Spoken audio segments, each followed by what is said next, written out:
आपको अपना पहला मरीज याद है? अच्छा, जिसकी पूरी की पूरी जिम्मेदारी आपके ऊपर है? एज सच पूरी जिम्मेदारी वाली बात जब आती है तो ना पीजी में ना यूजी में आपके पास हेड ऑफ इंस्टीट्यूट होता है, डिपार्टमेंट होते हैं, एसआस होते हैं। दे टेक केयर कि आपने कुछ किया हो, दे लुक ओवर इट कि तुमने क्या गड़बड़ किया है, फिर उसके बाद हेड देखेगा। तो वी हैव मल्टीपल, जिसमें आप कोई भी गड़बड़ी करो तो देख लें।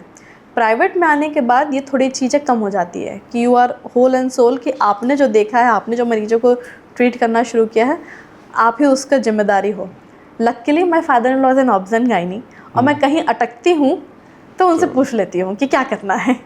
तो इस बात के मैं अपने आप को लकी मानती हूँ कि डॉक्टर अशोक कुमार राय जो मेरे फादर इन लॉ हैं, 27 ईयर्स से हैं, and he is a big shot name in whole Deoria and district, I और agree.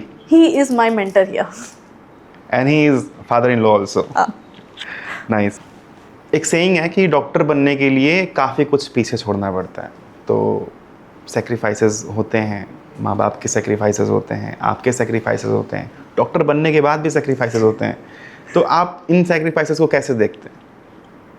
Now everything is worth. जब पेशेंट ये कहता है कि मैडम आपने हमारे लाइफ में एक नया क्रिएटिव बच्चा लाया है या आपने हमें ठीक कर दिया है, everything sacrifice is worth it. Every sacrifice, every time spend on those books, और एवरी जो मेहनत किया है उस सब चीज़ भुला देता है, कहता है कि हाँ जो मैं कर रही हूँ बेस्ट कर रही हूँ। एवरी टाइम जब आप एक डिलीवरी करते हैं तो आप कैसा महसूस करते हैं उस समय, क्योंकि आप एक नए जीवन को सबसे पहली बार देख रहे होते हैं? ये कहा जाता है कि बाकी सारे ब्रांचेस में अगर आप पेशेंट आया है तो दुखी दुखी आता है, gynae is the only branch जहाँ पे 90% पेशेंट जब आता है तो खुश होके जाता है और मिठाई भी देके जाता है। तो this is thanks to the branch I have chosen कि मेरे ब्रांच के अंदर वो खुशी हमेशा मिलती रहती है। और जब सबका चेहरे पे खुशी रहती है तो फिर और अच्छा लगता है। अच्छा, जब कॉम्प्लिकेशंस होते हैं तो व्हाट यू डू? कुछ कॉम्प्लिकेशंस पहले से नोन होते हैं, जैसे बीपी बढ़ा है, शुगर है, तो उसके बारे में हमने पेशेंट को पहले बता दिया होता है। लेकिन कुछ कॉम्प्लिकेशंस ऑन टेबल पता चलती है, जैसे बच्चा बाहर निकला, यूट्रस कॉन्ट्रैक्ट नहीं कर रहा और ब्लीडिंग बहुत हो रही है, जिसके लिए पेशेंट के रिलेटिव्स बिल्कुल रेडी नहीं होते हैं।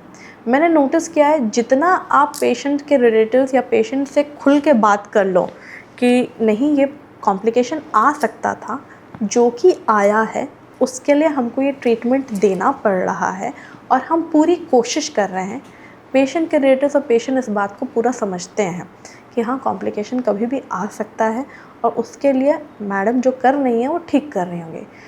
हाँ, कई बार होता है कि वो मुझे यंग समझते हैं तो मैं पापा को बुला लेती हूँ, पापा जी आइए। जब वो बोलते हैं तो सब लोग समझ जाते हैं कि नहीं जो सर बोल रहे हैं वो सही बोल रहे हैं। तो हाँ, कॉम्प्लिकेशंस को डील करते हैं हम लोग।